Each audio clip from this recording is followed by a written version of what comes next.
So welcome back to the session. In this session, we are going to learn how to write SRS template या SRS template को कैसे complete किया जाता है.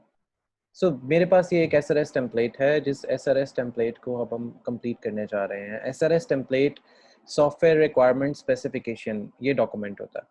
यहाँ पे पहले आपका एक प्रोजेक्ट का नेम आ जाएगा जो कि कोई भी आपका प्रोजेक्ट का नेम हो सकता है. So it gonna be like any wheelchair using robotic control with help of AI A.I.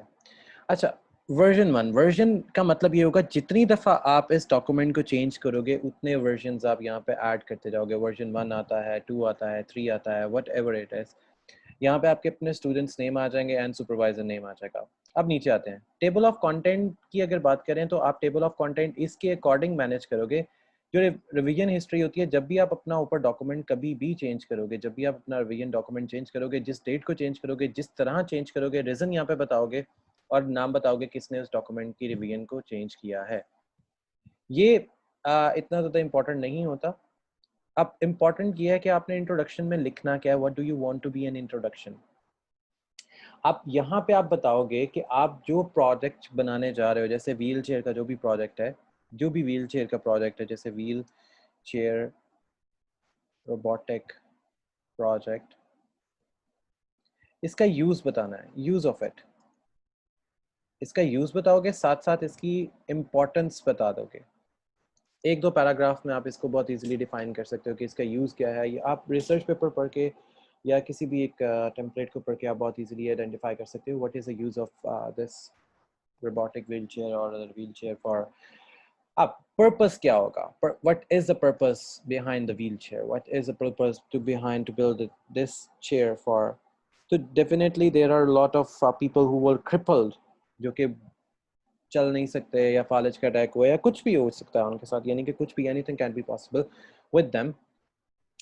तो आप उनके लिए एक स्पेशली चेयर बना रहे हो कि वो एक न्यूरो आर्म कंट्रोल से वो इस चेयर को पूरा कंट्रोल कर सकते हैं यूजिंग द आर्टिफिशियल इंटेलिजेंस, जिसमें विजन कंट्रोल सिस्टम होगा कि वो अपने हाथ के इशारे से अपनी चेयर को चला रहे होंगे या किसी भी न्यूरोनिक पावर को, यानी कि जो ब्रेन हेड होता है, हेड जिसको हम कहते हैं, जो ब्रेन से जो न्यूरोनिक सिग्नल्स आ रहे होंगे उसकी हेल्प से इसको चला रहे होंगे. सो इस पर्पस के अंदर, यानी कि इंट्रोडक्शन में आप यहाँ पे ये भी लिख दो कि with the help of EEG controller. So EEG controller के साथ आप इस चेयर को कंट्रोल करोगे. हम यहाँ पे विद रोबोटिक EEG कंट्रोल भी साथ मेंशन कर देते हैं. सो EEG कंट्रोल के साथ आपकी ये चेयर होगी जिसमें EEG के सारे प्रोसेसेस वगैरह आप डिफाइन कर दोगे. साथ पर्पस में जैसे मैंने बताया कि आपका ये पर्पस आ जाएगा. अब स्कोप क्या होता है. स्कोप आप ये बताओगे कि आप ये जो व्हील चेयर बनाने जा रहे हो इसमें मेजर फीचर्स कौन कौन से आप यूटिलाइज करने जा रहे हो. तो व्हील चेयर में जो मेजर फीचर है वो है EEG के सिग्नल्स. उसके बाद EEG के सिग्नल्स के साथ साथ EMG के सिग्नल्स जो हम एक्चुअली आज से कैलकुलेट करेंगे. उसके बाद हमारे पास जो बाकी फीचर्स इसमें आ जाएंगे, आप बाकी फीचर्स इसमें ऐड कर दोगे. सो यहाँ पे जो हमारे पास चीज़ें ऐड अप होंगी, सो EEG सिग्नल्स आ जाएंगे एंड EMG के सिग्नल्स आ जाएंगे and lot more. So basically it's just a description, so you just have to include anything into your scope of the project. Overall description में जब हम आते हैं, जब ओवरऑल डिस्क्रिप्शन की बात करें तो ओवरऑल डिस्क्रिप्शन में हमारे पास आता है प्रोडक्ट प्रिसेप्टिव्स. आपके प्रोडक्ट का कॉन्टेक्स्ट क्या है, ओरिजिन क्या है, यानी कि आपने क्या सोच के, what do you think about it, what did you think, what did you think, आपने क्या सोच के इसको यहाँ पे बनाने के बारे में, इस एप्लीकेशन को बनाने के बारे में सोचा था. सो डेफिनेटली जब हम न्यूरो कंट्रोल व्हील चेयर की बात करेंगे तो डेफिनेटली जो लोग वाकई माजूर हैं, जो अपना हाथ या पाँव हिला नहीं सकते, तो वो सिर्फ अपने ब्रेन को तो काम कर रहे हैं ना. ब्रेन के सिग्नल तो उनके काम कर रहे हैं. तो ब्रेन के सिग्नल्स के थ्रू हम इस प्रोडक्ट को डिज़ाइन करेंगे ताकि ब्रेन के सिग्नल से वो अपनी व्हील चेयर को बहुत ईजिली बासानी चला सकें. सो यहाँ पे you are going to define like this project, it's gonna be like brain control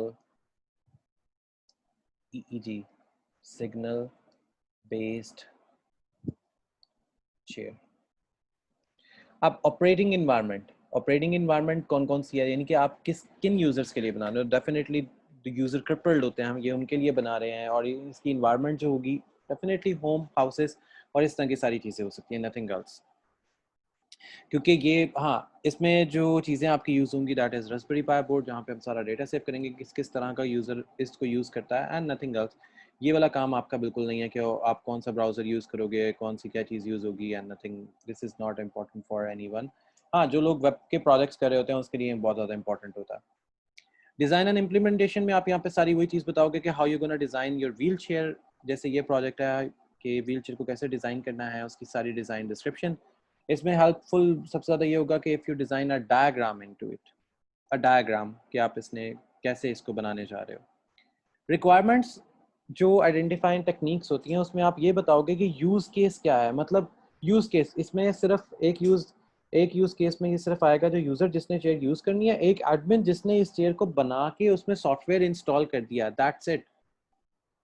इसके अलावा यहाँ पे और कुछ भी नहीं आएगा। सो यूज़ केस डायग्राम आप में सिर्फ यहाँ पे दो चीज़ें डिफाइन करनी है यूज़ केस डायग्राम के अंदर, जिसमें आप सिर्फ पहले ये डिफाइन करोगे कि आपकी जो व्हीलचेयर यूज़ करने जा रहा है वो यूज़र जो है वो क्रिपल्ड है, पहली बात। दूसरा, क्रिपल्ड होने के साथ साथ उसके जो बाकी जो बॉडी है वो भी क्रिपल्ड है, प्रॉब्लमैटिक क्रिपल्ड कह सकते हैं। सिर्फ ब्रेन जो है वो काम कर रहा है। So we are going to do with the help of brain signal. हम आर्म सिग्नल्स भी ले सकते हैं इसमें। सो यूजर केस डायग्राम में हमारे पास आर्म सिग्नल्स भी आ जाएंगे एंड ब्रेन सिग्नल्स भी आ जाएंगे एक साथ ही।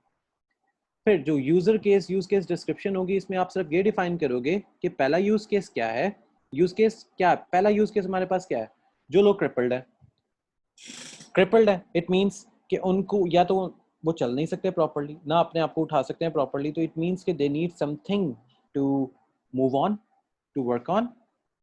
तो ये यहाँ पे यूजर केसेस आ जाएगा। यहाँ पे एक्टर कौन होगा? जो बंदा क्रिपल्ड है, उसकी डिस्क्रिप्शन आ जाएगी कि वो क्या करना चाह रहा है इससे। सो इसमें टेक्निकली सिर्फ दो चीज़ें होंगी, बाकी नॉर्मल फ्लो और ये post condition, pre condition trigger में आपका कुछ नहीं आएगा। ट्रिगर में कुछ नहीं आएगा, प्री कंडीशन में ये आएगा कि आपका जो यूजर है वो जो चेयर को यूज करने जा रहा है वो क्रिपल्ड हो। पोस्ट कंडीशन में ये आएगा कि आपका जब यूजर उस चेयर को यूज करे तो वो उसी तरह यूज हो जैसे वो यूज करना चाह रहा है। नॉर्मल फ्लो इसका कुछ नहीं हो सकता इस प्रोजेक्ट के according. Alternative flows, if your chair doesn't work तो क्या होगा? सो डेफिनेटली वो कॉल करेगा टू द असिस्टेंट, तो वहाँ पे एक इमरजेंसी कॉल बटन होगा जिसकी बेस पे वो कॉल करेगा। एग्जाम्पशंस कुछ नहीं है। फिर उसके बाद business rules, best business rules इसमें ये आएंगे कि आपकी चेयर क्रिपल्ड लोगों के लिए, तो we are going to try to make it in very economy package, ताकि हर कोई बंदा जो है वो इस चेयर को इजीली या बआसानी अफोर्ड कर सके।